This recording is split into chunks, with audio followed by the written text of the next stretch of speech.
récit politique à l'époque de l'Anthropocène. Pendant des années dans ma vie, j'ai eu besoin d'essayer d'identifier les savoirs biogéophysiques pour comprendre le fonctionnement du système Terre. Et donc, j'ai eu vraiment des années de plongée, d'immersion dans voilà, dans ces savoirs sur le climat, la biodiversité, etc. Ça m'a, le moins qu'on puisse dire, c'est combien ça m'a affecté, ça m'a impacté de plein fouet. Je peux dire, j'ai vu la face glauque de l'humanité, qui est la domination, la préemption, l'exploitation, le creusement des inégalités entre les jeunes et les vieux, entre aujourd'hui et demain, entre les riches et les pauvres, le nord et le sud, etc. C'est venu me faire, c'est venu aussi générer de la tristesse, beaucoup de tristesse. C'est venu générer aussi du dégoût, de la peur, de la colère aussi, beaucoup de colère. Bref, je suis pas forcément là pour parler de ma vie, mais c'était juste, voilà, pour dire un mot sur la façon dont ces savoirs-là, ils affectent, ils laissent pas indemne. Et puis, après avoir travaillé des années et des années sur ces savoirs, à un moment donné, je me suis dit: «Bon sang, mais c'est pas possible. La vie, la vie humaine en société n'est pas organisée à partir de ce que nous savons, mais à partir de ce que nous racontons». Et on raconte énormément de conneries.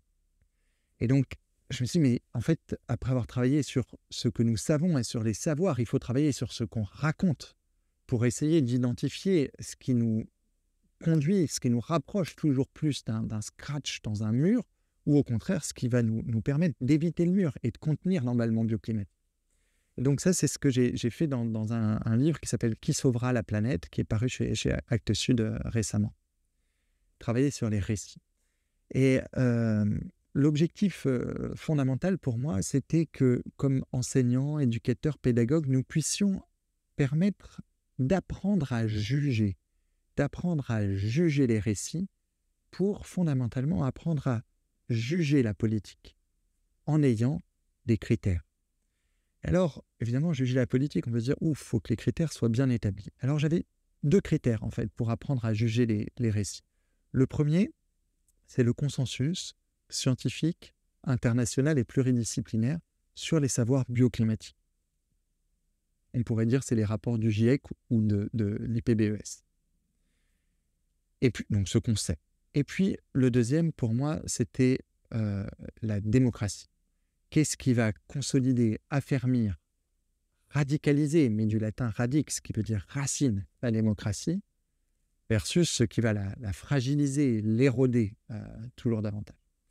Et c'est un critère particulièrement important parce que si on mesure l'efficacité de l'action politique uniquement à l'aune des savoirs, on pourrait se dire: «Bah tiens, inventons la guillotine à riches. Tous ceux qui sont riches et donc qui ont une empreinte environnementale trop conséquente, eh ben, on les passe à la guillotine et puis comme ça on règle l'affaire». Bah, vous voyez bien, moi ça me pose problème, si à un moment donné quelqu'un a déployé une telle mesure. Ça me pose un problème parce que, voilà, il y aura un problème de violence et puis un problème de démocratie aussi derrière. Voilà la raison pour laquelle, à un moment donné, on a besoin que une ligne politique, un récit politique, une politique soit jugée aussi à l'aune de la façon dont elle va permettre d'approfondir la démocratie. Alors à partir de là, sont apparus, ont émergé 6 grands récits, voilà, que je vais passer en revue là très, très rapidement. Bon, le premier, c'est le récit mensonger. Voilà l'incarnation vraiment typique, hein, c'est Donald Trump. Il n'y a pas de dérèglement climatique de nature anthropique, nature humaine. Bon, voilà. Mais il y a une façon un peu plus subtile, en fait, d'entrer dans ce récit, c'est on n'est pas vraiment sûr que ce soit les humains, ou on n'est pas vraiment sûr que ce soit si grave, ou est-ce que tout ça, c'est pas une affaire de Khmer vert, etc., etc. Vous voyez un petit peu, voilà, ce petit doute, la façon dont ce petit doute peut s'installer dans nos esprits. Euh,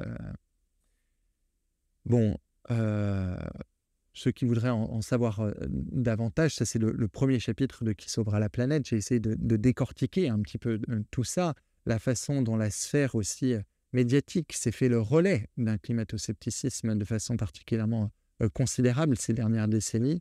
Il n'y a rien de bon dans ce récit. Voilà. Ce récit, il détourne notre regard des vrais problèmes et c'est grave.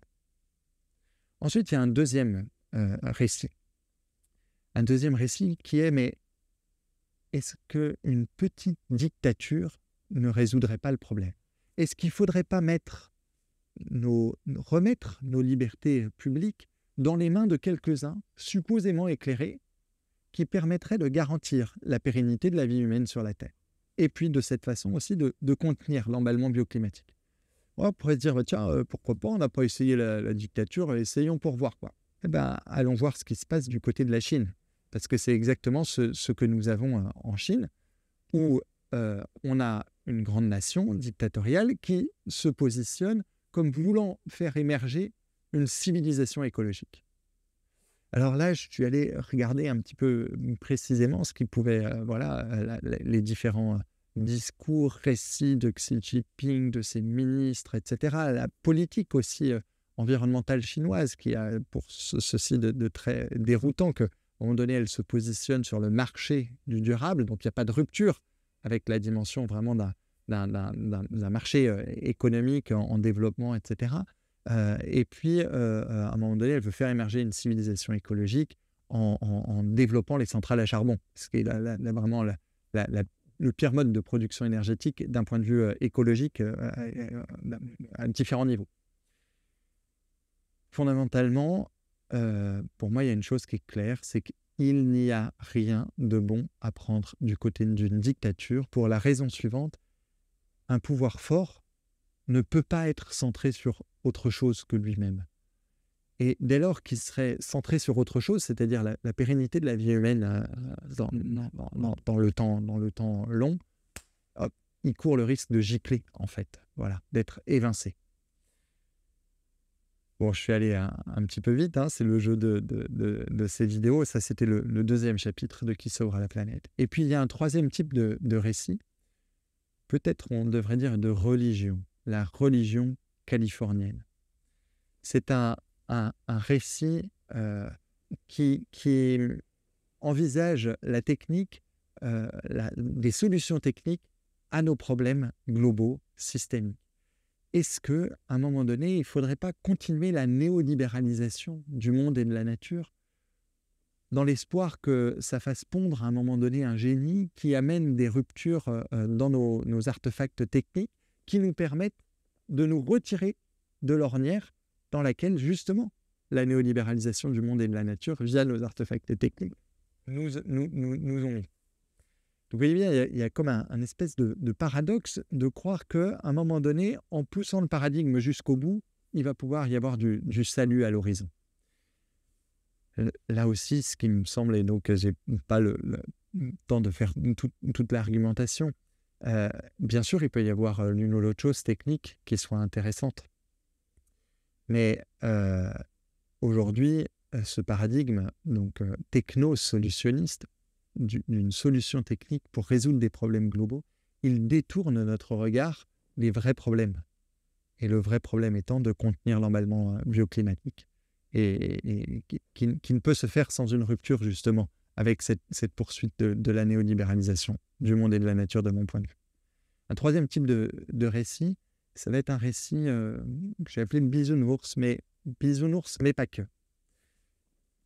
Il y a des citoyens qui, face à l'ampleur de l'inaction climatique, décident de faire leur part et de prendre sur eux, finalement, les grands enjeux politiques qui ne sont pas pris par les instances politiques et qui changent radicalement leur mode de vie. Et puis, on a tout un discours qui accompagne ça en disant, mais en fait, si on change nos habitudes de consommation, ça va le faire. Si on mesure chacun notre empreinte environnementale, etc., à un moment donné, ça va le faire, sans mesures contraignantes, sans quotas, etc. Alors, là-dessus, il y a un point qui est important. On peut peut-être évoquer une étude qui est très, très connue de Carbone 4, hein, de Soyeux et Gudast, Soyeux et Dugast, les deux rédacteurs de cette étude particulièrement intéressante. Ce n'est pas un article scientifique, c'est une étude d'un cabinet de conseil qui dit, mais en fait, si chacun des citoyens adoptait une attitude héroïque du point de vue environnemental, c'est-à-dire ne mange plus de viande, du jour au lendemain, baisse la température de son logement, achète ses habits uniquement en friperie, transforme toutes ses lumières chez lui, mettre des LED, chaque trajet de moins de 10 km, qu'ils le fassent en mobilité douce, etc. Et ils listent comme ça une dizaine de comportements qu'on peut adopter du jour au lendemain en dehors de tout investissement. Et en disant, mais si tous les citoyens français faisaient ça, on ferait quelle part des objectifs qu'on doit atteindre de décarbonation de l'ensemble des activités et de l'économie française d'ici 2050. Aujourd'hui, on a une empreinte environnementale de 10 tonnes équivalent carbone par individu, et il faut qu'on arrive à peu près à 2 tonnes, c'est-à-dire qu'on ait une baisse de 80%. En fait, ils nous disent, si tout le monde adoptait cette attitude héroïque, on atteindrait 25% de la marche. Et puis ils disent tout de suite, bon ben voilà, c'est 25% qu'on ne peut pas faire sans à un moment donné cet engagement des individus. Et puis en même temps en disant, bah, réalistement, tout le monde ne va pas devenir végétarien du jour au lendemain, etc. Peut-être on peut faire entre 5 et 10%, voilà, quelque chose comme ça. Et donc il reste en gros 90% de la marche qui doit être portée de façon structurelle, de façon politique, avec l'ensemble de mesures contraignantes pour les collectivités, pour l'activité économique, l'activité associative, etc., etc. Voilà, ça c'est juste un indicateur qui permet à un moment donné de sentir que s'il y a quelque chose d'intéressant, bah, de fait, on ne peut pas faire reporter le fait de contenir l'emballement bioclimatique uniquement sur les citoyens. Alors, bien sûr, ce qu'on peut préciser aussi, c'est qu'à un moment donné, si tout le monde adoptait cette attitude-là, bah, de fait, il y aurait des solutions des actions structurelles, législatives qui aboutiraient, bien sûr. Un cinquième type de récit, c'est ce que je propose d'appeler le récit pervers. Le récit pervers, c'est assez simple, c'est je dis quelque chose, mais je fais autre chose.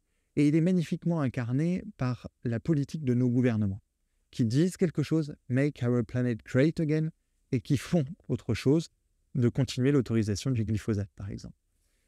Et donc là, de fait, durant les 2 derniers quinquennats, c'est magnifiquement incarné par la politique d'Emmanuel Macron, qui, dans un ensemble de vidéos YouTube, etc., annonce des choses, mais qui n'ont pas d'incidence pour contenir l'emballement bioclimatique, l'emballement du système Terre. Et ça, c'est particulièrement problématique. Et voilà. Et donc, j'ai passé aussi vraiment longtemps à lire, à étudier tous les rapports ministériels, etc., parce que je voyais qu'ils avaient sur moi un effet tout autre des rapports, des études scientifiques publiées dans les revues à comité de lecture. Et au bout d'un moment, ce qui m'est apparu de façon assez claire et évidente, c'est que la dimension systémique et globale était omise de ces rapports. Et donc, d'une certaine façon, l'essentiel, c'est-à-dire avec la question derrière des limites et des seuils, et la façon dont l'ensemble de nos activités sont reliées, était omis, et c'était un vrai problème, en fait. Voilà. Ça ne permet pas de se forger une représentation satisfaisante de ce que serait derrière une politique à la hauteur des enjeux. Et puis le dernier récit, ce que j'ai proposé d'appeler un récit alternatif, qui rassemble un ensemble d'initiatives qui proposent de politiser les questions environnementales. Quand je parle de politiser les questions environnementales, ça ne veut pas dire les attribuer à un parti en tant que tel, pas du tout. Ça veut dire de fonder dans du dur, dans la Constitution, dans notre arsenal législatif, les modalités de pérennité des conditions bioclimatiques d'existence, c'est-à-dire pour contenir l'emballement du système Terre aujourd'hui. Et là, de fait, ça passe par une politisation. Puis derrière, c'est toute une philosophie aussi, une nouvelle approche du lien symbiotique des activités humaines avec l'ensemble des écosystèmes. Voilà, et donc ces éléments-là, je les ai plus particulièrement travaillés dans ce livre « Qui sauvera la planète ? Les technocrates, les autocrates ou les démocrates ?»